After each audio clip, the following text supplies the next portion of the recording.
Welcome to wrestling remakes Tamil channel. இந்த வீடியோவில் எதை பற்றி பார்க்க போகிறோம்னா, பேட் பிளட்டில் வந்து பார்த்திங்கன்னா ஒரு பயங்கரமான ஒரு மேட்ச் வந்து கன்ஃபார்ம் ஆயிருக்கு. எதுக்காக ஜிம்மி யூஸ் வந்து வரல, ரோமனுக்கும் கோடிக்கும் அகைன் வந்து ஒரு டைட்டில் மேட்ச் நடக்குமா, அது போக ஒரு சில இன்ட்ரெஸ்டிங்கான அப்டேட்லாம் பார்க்க போகிறோம். மறக்காமல் நம்ம சேனல் சப்ஸ்கிரைப் பண்ணிடுவா. இன்றைக்கான கொஸ்டின் என்ன, டபிள்யூடபிள்யூட பிக் டாக் கேரக்டர் யார்? பிக் டாக்னு உங்களுக்கு சொல்ல தோணும், அந்த பேரே கண்டிப்பாக கமெண்ட் பண்ணிடுங்க. So okay, next number one என்னென்ன, பேட் பிளட்டில் வந்து பார்த்திங்கன்னா ஒரு பயங்கரமான மேட்ச் வந்து பார்த்திங்கன்னா கன்ஃபார்ம் ஆயிருக்கு இந்த வாரம் ஸ்மாக் டவுனில். இது வந்து நான் நினச்சது தான், ஆனால் வந்து ஆப்போனன்ட் நினைச்சது கிடையாது. அதாவது என்னன்னா, Cody and Roman Reigns versus Jacob Fatu and Solo சிக்கோக்கான ஒரு டாக் டீம் மேட்ச் வந்து கன்ஃபார்ம் பண்ணிட்டாங்க. இது வந்து பார்த்திங்கன்னா, இது எனக்கு தெரிஞ்சு இது ஃபஸ்ட்டு மேட்சாக தான் போடுவாங்க. அதை விட எதுக்காக வந்து பார்த்திங்கன்னா டபிள்யூடபிள்யூ சடனாக ரோமனையும் கோடியை ஒன்றாக்கணும், இதை கொஞ்சம் யோசிச்சு பார்த்துருக்கீங்களா? நானே அந்த டைமில் இது வந்து யோசிச்சு பார்க்கல. நான் வந்து என்ன நினச்சேன்னா, ரோமன் வருவார்னு தெரியும், ஜிம்மி யூஸோ வருவார், ரெண்டு பேரும் சேர்ந்து ஜாக்கப் ஃபார்ட்டி அண்ட் சோலோ சிக்கோவா அப்படி பண்ணுவாங்கன்னு நினச்சேன். ஆனால் டபிள்யூடபிள்யூ வந்து பார்த்திங்கன்னா நம்ம இப்போதைக்கு இருக்கிற பிளானை வந்து அவங்க யோசிக்கல, நம்மளோட அட்வான்ஸாக யோசிச்சிருக்காங்க. அதாவது என்னென்னா, அவங்க வந்து பார்த்திங்கன்னா கோடியை வந்து டீம் அப் பண்ணியிருக்காங்க. அதுக்கு ரீசன் என்னென்னா, இப்போதைக்கு வந்து பார்த்திங்கன்னா பிளட் லைனில் சர்வைவல் சீரிஸில் மொத்தம் 5 பேர், அதில் இப்போதைக்கு 4 பேர் ஓஜியில் வந்து பார்த்திங்கன்னு வச்சுக்கோங்களேன், Roman Reigns and Jimmy and Jey Uso Sami Zayn. இன்னும் ஒரு ஆள் யார் அப்படின்ற மாதிரி கொஸ்டின் வந்துச்சு. ஏற்கனவே நான் சொல்லியிருந்தேன், ஒரு வீடியோ கூட போட்டிருந்தேன். ஆனால் அது வந்து பார்த்திங்கன்னா ஏற்கனவே முன்னாடி சொன்ன அப்டேட் வந்து இப்போ வந்து சொல்லியிருக்காங்க. அதாவது அது கோடி ரோடு அப்படின்னு வந்து இப்போதைக்கு சொல்லப்படுது. ஏன்னா கோடிக்கு வந்து பார்த்திங்கன்னா இப்போதைக்கு நெக்ஸ்ட் அப்போனண்ட் யார் அப்படின்னு ஒரு குழப்பமே ஆகிட்டு இருக்கு. அதனால வந்து பார்த்திங்கன்னா ரோமன் ரைம்ஸ் கூடயே கோடியை ஜேர்னி பண்ண வைக்கணும், பிளட் லைன் ஸ்டோரியை அவருக்கு வந்து திருப்பி விடணும், அந்த மாதிரி வந்து பண்ணிட்டாங்க. அதாவது என்னென்னா, ரோமன் அண்ட் கோடி வந்து பார்த்திங்கன்னா இப்போதைக்கு டீமை பறக்க போகிறாங்க, சர்வைவல் சீரிஸ் வரைக்கும் டீமை பார்த்தா இருக்க போகிறாங்க. இப்போதைக்கு போகிறத பார்த்தீங்கன்னா அந்த 5வது ஆள் கோடி தான் இப்போதைக்கு கன்ஃபார்ம் ஆயிடுச்சு. எதுக்காகனா, ரோமன் அதாவது கோடிக்கு வந்து இப்போதைக்கு டைட்டில் வந்து அந்தளவுக்கு ஒரு கெத்தான ஒரு ஆப்போனண்ட் இல்லை, அதாவது அந்தளவுக்கு ராக் இந்த மாதிரி ஒரு பெரிய பெரிய ஆப்போனண்ட் இல்லை. அதனால வந்து பார்த்திங்கன்னா கோடி ரோமனையும் ஒன்றாவே சர்வே பண்ணி கூப்பிட்டு போகிறாங்க டபிள்யூடபிள்யூ. ஸோ ஓகே, அது போக பார்த்தீங்கன்னா ரோமன் வந்து பார்த்திங்கன்னா இது நல்லா கவனிச்சிருக்கணும். ரோமன் வந்து பார்த்திங்கன்னா ஸ்டீல் கேஜுக்குள்ளே வந்து பார்த்திங்கன்னா ஒரு கோடியை பார்க்கும்போது அந்த டைட்டிலே தான் ஊற்று பார்த்துக்கிட்டு இருந்தார். இது ஒரு வாட்டி 2 வாட்டி இல்லை, 3-4 வாட்டி அதே பார்த்துக்கிட்டு இருந்தார். அதை கேமராலேயே ஃபோக்கஸ் பண்ணிக்கிட்டு இருந்தாங்க. இதுலேருந்து என்ன சொல்ல வராங்கன்னா, இதெல்லாம் ஸ்டோரி முடிஞ்சோன்னு வந்து பார்த்திங்கன்னா மேபி ரோமனு கோடியும் டீமாக இருந்தாங்கன்னா அது டீமாக இருக்க மாட்டாங்க. மேபி வந்து பார்த்திங்கன்னா நம்ம ரோமன் அகைன் வந்து பார்த்திங்கன்னா அட்டாக் பண்ணி கோடி கூட நியூ சாம்பியன் மேட்ச் பண்ணலாம், அந்த மாதிரி பார்ட் 3 வந்து அங்கே மென்ஷன் பண்ணுவாங்கன்னு நினைக்கிறேன். ஸோ ஓகே, நெக்ஸ்ட் நம்பர் 2 என்னன்னா, நீ லாஸ்ட் மினிட் அப்டேட் வீடியோ போட்டே ஃபைனல் பாஸ் ராக் வர போகிறாரு அப்படின்னு சொல்லி வாயை புழக்க விட்டே. அது போக இன்னும் இல்லை, 2-3 நாளாக இல்லை, ஸ்டார்டிங்லேருந்து எண்டிங் வரைக்கும் எப்போ இந்த யூஎஸ் நெட்வொர்க் எடுத்தாலும் ஜிம்மி வர போகிறான்னு கேட்டீங்க. ஆனால் ஒரு ஆளையும் காணா. அதுக்கு தான் இப்போ சொல்லிட்டேன், ஏன்னா ஃபியூச்சர் பிளானுக்காக டபிள்யூடபிள்யூ வந்து வெயிட் பண்ணாங்க. ஏன்னா ஜிம்மி யூஸோ வந்தாருன்னா எந்த குழப்பமெல்லாம் ரோமன் ரைம்ஸ் கூட தான் சேர போகிறாரு. அதனால வந்து பார்த்திங்கன்னா மேபி வந்து ஜிம்மி யூஸோட ரிட்டன் வந்து பார்த்திங்கன்னா டபிள்யூடபிள்யூ வந்து தள்ளி போட்டிருக்காங்க.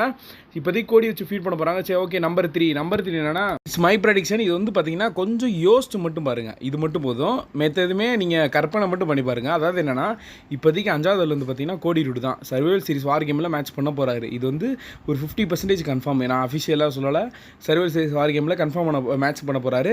மேபி ராக்கோட இனிமே யாருன்னா கோடி தான். ஆனால் இப்போதைக்கு கோடி யார் கூட இருக்கார்? ரோமன் கூட. மேபி வந்து பார்த்தீங்கன்னா ராயல் ரம்பரில் இவங்களுக்கான ஒரு ஃபியூட் ஓடுச்சுன்னா, ராக் வர்சஸ் கோடிக்கான ஒரு ஃபியூட் ஓடுச்சுன்னா, எப்படி இருந்தாலுமே இப்போதைக்கு ரோமன் கூட தான் கோடி இருக்கார். ரோமன் வந்து பார்த்திங்கன்னா கோடிக்காக நிற்கலாம், ராக்கு எதிர்த்து நின்றார்னா ராக் அந்த ராயல் ரம்பர் மேட்ச்சில் வின் பண்ணிட்டாருன்னா அவர் வந்து ரெசல்மேனியாக்கு போவார். ரோமன் வந்து ராயல் ரம்பர் வின்ட்டார், அவர் ரெசல்மேனியாக்கு போவார். மேபி இவங்களுக்கான ஒரு மேட்ச் வந்து பார்த்திங்கன்னா ஸ்டார்ட் பண்ணலாம், ரோமன் வர்சஸ் ராக். அதில் எப்படி இருந்தாலும் ரோமன் தான் வின் பண்ணுவார். ஏன்னா ராக் வந்து நிரந்தரமாக டபிள்யூடபிள்யூ இருக்க போகிறது கிடையாது. ரோமன் வின் பண்ணிட்டாருன்னா மேபி அன்டிஸ்பியூட்டட் சாம்பியன் அகைன் ஆகலாம். இது ஜஸ்ட் இமேஜின் மட்டும் பண்ணுங்கள். ஸோ ஓகே, நெக்ஸ்ட் நம்பர் 4 ஸ்மாக்டவுனோட நியூ லோகோ பற்றி தான். இந்த வாரம் நடக்க போகிற அந்த யூஎஸ் நெட்வொர்க், இன்றைக்கி நடந்த யூஎஸ் நெட்வொர்க்கில் ஸ்மாக்டவுன் வந்து பார்த்திங்கன்னா நியூ லோகோ வந்து இந்த லோகோ தான் கடைசி வரைக்கும் இருக்குமானா அப்படி தான் நினைக்கிறேன். அடுத்த ஒரு ஸ்மாக்டவுன் பார்த்தா தெரியும். அதோட போஸ்டர் ரிலீஸ் பண்ணியிருந்தாங்க, அதுதான் இருக்கிற பயங்கரம். அதில் லோகன் பால், இல்ல Knight and Roman Reigns and Bianca Belair, Tiffany Stratton, Nia Jax, Cody Rhodes, இதெல்லாம் மெயினான ஆள் இருக்காங்க. இதில் வந்து எல்லாருமே சாம்பியன்ஷிப் வச்சுருக்கவங்க தான். ஜாட் கிரேடுகளை வந்து விட்டாங்க. அப்புறம் லோகன் பாலை வந்து சேர்த்துருக்காங்க. என்னோட லோகன் பாலை வந்து பார்த்திங்கன்னா நெக்ஸ்ட்டு ஒரு பாப்புலரிட்டியான ஆள், அவர் வச்சு இழுத்து போட்டுடலாம் எல்லா ஃபேன்ஸையும், அந்த மாதிரி அதுக்காக தான் லோகன் பால் வச்சுருக்காங்க இப்போதைக்கு டபிள்யூடபிள்யூ.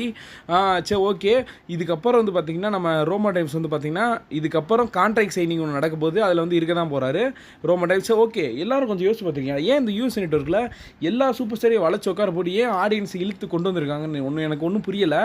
குந்தர் இருந்தார், டேமின் பிரிஸ்ட் இருந்தார், அதுபோக பழைய டபிள்யூடபிள்யூல லெஜண்ட்ஸ்லாம் இருந்தாங்க. இதெல்லாத்தையும் உட்கார வச்சு அவங்க பக்கத்தில் உட்கார வைக்கணும் இந்த மாதிரி அதுக்காகவே ஃபேன்ஸ் எல்லாத்தையும் இழுத்துட்டாங்க. என்னன்னு புரியல. நெக்ஸ்ட் அப்டேட் வந்து பார்த்தீங்கன்னா சர்வைவல் சீரிஸ் வார் கேம் பற்றி தான். சர்வைவல் சீரிஸ் வார் கேம் வந்து பார்த்தீங்கன்னா நேற்று டிக்கெட் செல்லிங் வந்து ஆரம்பிச்சிருச்சு. அதோட ரிப்போர்ட் வந்து தெரிய வந்துருக்கு. அதாவது எவ்வளோ டிக்கெட் விற்றுருக்கு, எவ்வளோ டிக்கெட் இருக்குது அந்த மாதிரி ரிப்போர்ட் வந்துருக்கு. ஸோ ஓகே, சர்வைவல் சீரிஸ் வார் கேம் வந்து லாஸ்ட் வந்து பார்த்தீங்கன்னா 3 மணி நேரத்தில் எவ்வளோ டிக்கெட் விற்றுருக்குன்னா 17,288 டிக்கெட் வந்து மொத்தமாக கரண்ட் டிக்கெட்டு. அதில் விற்றது 15,098 டிக்கெட்டு. 2,190 டிக்கெட் மட்டும் தான் இருக்குது. இதுவும் பார்த்தீங்கன்னா லாஸ்ட் சீட் இந்த மாதிரி தான், அதனால தான் விற்காமல் இருக்குது. இன்னும் கூடிய சீக்கிரத்தில் வந்து பார்த்தீங்கன்னா அது அந்த டயத்துக்குள்ளே மொத்த டிக்கெட்டும் சோல்ட் அவுட் ஆகிடும். இப்போ தான் சர்வைவல் சீரிஸ் வந்து பார்த்தீங்கன்னா ஏகப்பட்ட மேட்சஸ் இல்லை, ஒரே ஒரு பெரிய மேட்சஸ் இருக்குது. இப்போதைக்கு வந்து கன்ஃபார்ம் ஆயிடுச்சு, இப்போயே கன்ஃபார்ம் ஆயிடுச்சு. அதனால் வந்து பார்த்திங்கன்னா அந்த மேட்சுக்காகவே கூட்டம் கண்டிப்பாக சேரும். உண்மையிலே நான்லாம் வந்து என்னது அந்த பக்கம்லாம் இருந்திருந்தேன், கனடா சைடு இருந்திருந்தேன்னா கண்டிப்பாக போயிருப்பேன். நான் வந்து மிஸ் பண்ணுறேன். ஸோ ஓகே விடுங்க. நம்பர் 5 என்னென்னா எம்சிஎம்ஜி பற்றி தான். எம்சிஎம்ஜி வந்து பார்த்திங்கன்னா WWE கான்ட்ராக்ட் வந்து பார்த்திங்கன்னா சைன் பண்ணிட்டாங்க. அது வந்து கன்ஃபார்ம் ஆயிடுச்சு, லாக் ஆயிடுச்சு. அவங்க வந்து பார்த்திங்கன்னா NXTல தான் இருக்க போகிறாங்க. கூடி சீக்கிரத்தில் வந்து டெபிட் பண்ண போகிறாங்க NXTல. அது வந்து கன்ஃபார்ம் பண்ணி அந்த ரிப்போர்ட் தான் இது. அதாவது WWE has signed the Motor City Machine Gun. several WWE sources have confirmed. அதாவது ஏகப்பட்ட சோர்ஸஸ்ல வந்து பார்த்திங்கன்னா இவங்க வந்து இப்போ சைன் பண்ணிட்டாங்க, இது கன்ஃபார்ம் ஆயிடுச்சு அப்படின்னு சொல்லி ஏகப்பட்ட சோர்ஸஸ்லேருந்து சொல்லிட்டாங்க. கண்டிப்பாக வந்து பார்த்திங்கன்னா இவங்க வந்து கூடிய சீக்கிரத்தில் வந்து NXTல நம்ம பார்க்க போகிறோம். அது எப்போனா அந்த எனக்கு தெரிஞ்ச CW நெட்வொர்க்கில் NXT போகிறனால அங்கே வந்து பார்த்திங்கன்னா இவங்க சர்ப்ரைஸ் ரிட்டர்னாக கூட வர சான்ஸ் இருக்குது. அக்டோபர் 1 நடக்கிற NXTல வந்து பார்த்திங்கன்னா சர்ப்ரைஸ் ரிட்டர்ன் வர அதிக சான்ஸ் இருக்கும். நெக்ஸ்ட் வந்து பார்த்திங்கன்னா நயா ஜாக்ஸ் பற்றி தான். நயா ஜாக்ஸ் வந்து பார்த்திங்கன்னா ஸ்மாக் டவுனில் ஒரு ஸ்டோரி பண்ணியிருந்தாங்க. அதாவது என்னென்னா நயா ஜாக்ஸுக்கு ஒரு ஆபத்துன்னு நினைக்கிறேன் எனக்கு தெரிஞ்சு. ஏன்னா நயா ஜாக்ஸ் அண்டு அவங்க என்ன ஸ்டோரி பண்ணியிருந்தாங்கன்னா பிரேலி கூட வந்து பார்த்து ஸ்டோரி பண்ணியிருந்தாங்க. நீலாம் ஒரு எனக்கு சாதாரண ஆளே கிடையாது. அங்கே வந்து பார்த்திங்கன்னா டிஃபனி ஸ்டாட்டன் வந்து நீ சேலஞ்ச் பண்ணுறியா பிரேலியை அந்த மாதிரி பேசிக்கிட்டு இருந்தாங்க. அங்கே அதை விட சடனாக நயோமி வந்துருந்தாங்க. இது அதுக்கப்புறம் என்னென்னா ஒரு சில கான்ட்ரவர்சி மூலிமா கடைசியில் Nia Jax and Tiffany Stratton versus Bayley and நயோமிக்கான ஒரு மேட்ச் பண்ண போகிறாங்க அந்த மாதிரி சொல்லியிருந்தாங்க. அங்கே சடனாக டிஃபனி ஸ்டாட்டன் வந்து பார்த்திங்கன்னா அட்டாக் பண்ணும்போது நயோமியை அட்டாக் பண்ணி கீழே தள்ளி விட்ருப்பாங்க. எனக்கு தெரிஞ்சு இதெல்லாம் ஒரு டேஞ்சர் தான். ஏன்னா டிஃபனி ஸ்டாட்டன்கிட்ட இப்போதைக்கு மணி இந்த பேங்க் இருக்குது. மேபி வந்து பார்த்திங்கன்னா அவங்க மேட்ச்சில் கூட நயா ஜாக்ஸ் கொஞ்சம் சோர்வாக இருக்கும்போது பார்த்திங்கன்னா சடனாக ஒரு கான்ட்ராக்ட் அதாவது கேஷிங் பண்ண கூட அதிக சான்ஸ் இருக்குது. இந்த மாதிரி பண்ணால் வேறு லெவலாக இருக்கும். ஸோ ஓகே, நெக்ஸ்ட் நம்பர் 6 இன்றைக்கி நடந்த கெவின் ஓன்ஸ் அந்த ஸ்டோரிலாம் வேறு லெவலாக இருந்துச்சு. கெவின் ஓன் ராண்டி வர சீன்லாம் வேறு லெவலாக இருந்துச்சு. ஒரு அடையாளம் தெரியாத ஆளை கூட்டு வந்து ஸ்டன்னர் கொடுத்து ராண்டி வந்தது எனக்கு ரொம்ப பிடிச்சிருந்துச்சு. அதனால தான் இந்த ஒரு வீடியோ பண்ணணும்னு நான் வெயிட் பண்ணிக்கிட்டு இருந்தேன். ஸோ ஓகே, நெக்ஸ்ட் வந்து பார்த்தீங்கன்னா சோலோ சீக்கோட்ட நான் ஒரு கேள்வி கேட்கணுங்க. அதாவது என்னென்னா சோலோ சிக்கோ வந்து பார்த்திங்கன்னா நம்ம ரோமன் டைம்ஸும் சொல்லியிருந்தாரு, நீ வந்து தோத்துட்டா கோடி விட்டுவிட்டா இதுக்கப்புறம் நீ ட்ரைபிள் சீஃப் கிடையாதுன்னு. அடடே நீ எத்தனை தோத்த சம்மர்ஸ்லாம் கூட ஓகே, சரி ரோமன் டைம்ஸ் வந்தனால தோத்த ஓகே அப்படின்னு வந்து சொல்லிட்டேன்.